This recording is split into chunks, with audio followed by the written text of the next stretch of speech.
Donc, toujours dans Office 365, nous verrons maintenant l'outil OneNote qu'on n'a pas encore vu. Donc, OneNote, c'est quoi? En fait, en toute simplicité, il s'agit d'un outil de prise de notes. Un outil de prise de notes qui, au niveau du portail Office 365, peut évidemment être collaboratif, ce qui amène une grande nouveauté. Pour les gens de la communauté Apple, ils ont peut-être déjà connu l'outil Notability. L'outil Notability est un excellent outil de prise de notes, mais de manière très très individuelle, très personnalisée. Donc, évidemment, c'est impossible de collaborer de manière, en fait, de collaborer tout simplement avec Notability. Il s'agit vraiment d'un outil personnel. Alors que la suite Office 365 nous offre OneNote, qui est un outil potentiellement collaboratif. Donc, on ouvre OneNote.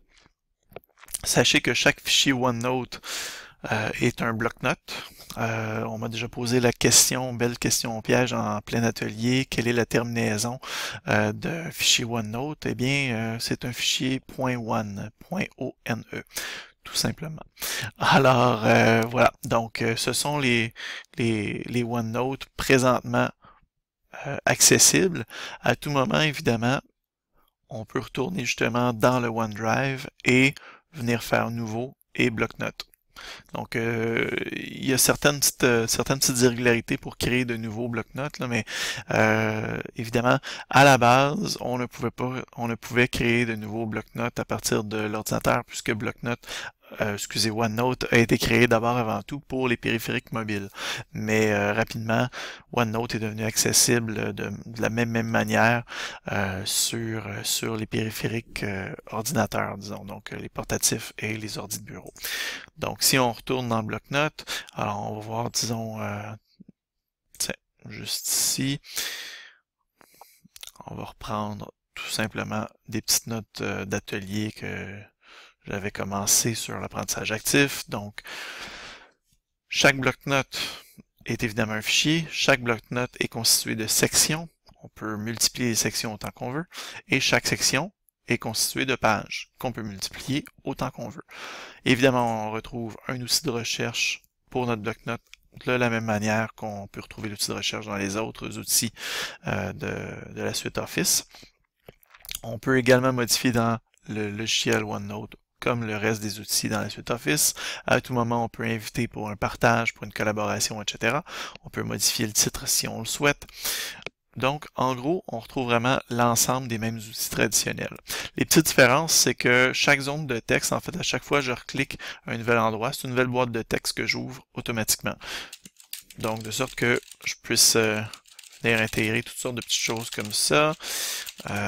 Voilà.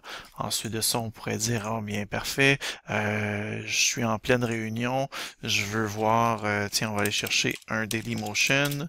Par la suite, on va dire, bon, mais Dailymotion, on veut voir de l'apprentissage actif.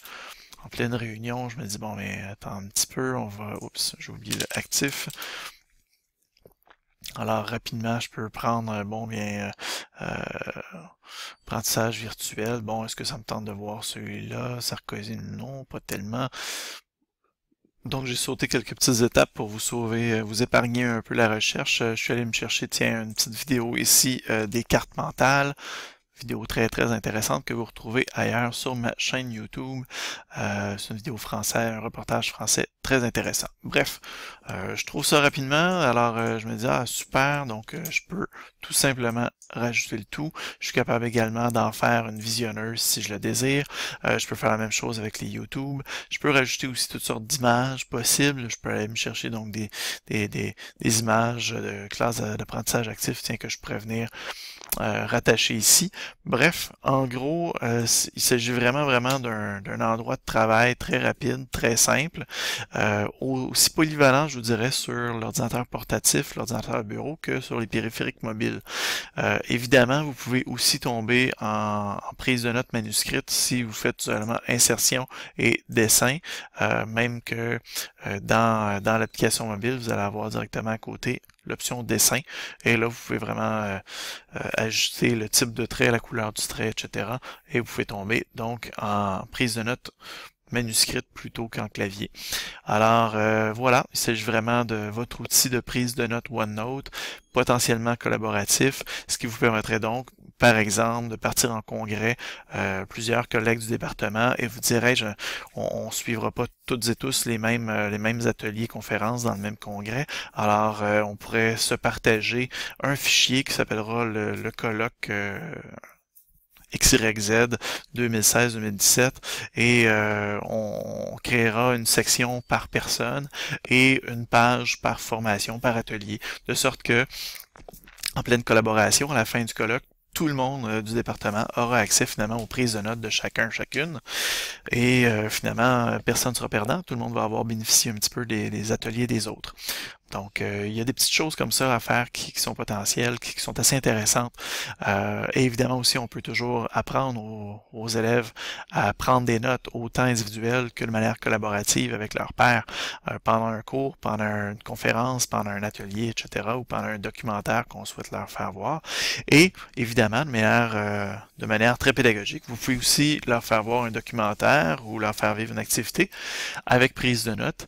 Et à la fin, ils doivent absolument vous partager, vous diffuser l'hyperlien, de sorte que vous recevez l'ensemble des invitations ou des hyperliens, et vous ensuite, vous avez accès à chacun des carnets de prise de notes et télécharger chacun des cahiers de notes de chaque élève, question de voir à ce moment-là, à la fin du cours, qu'est-ce qu'ils avaient fait. Donc, bref, il y a toutes sortes de petits moyens comme ça d'accompagnement et d'encadrement pédagogique. Voilà.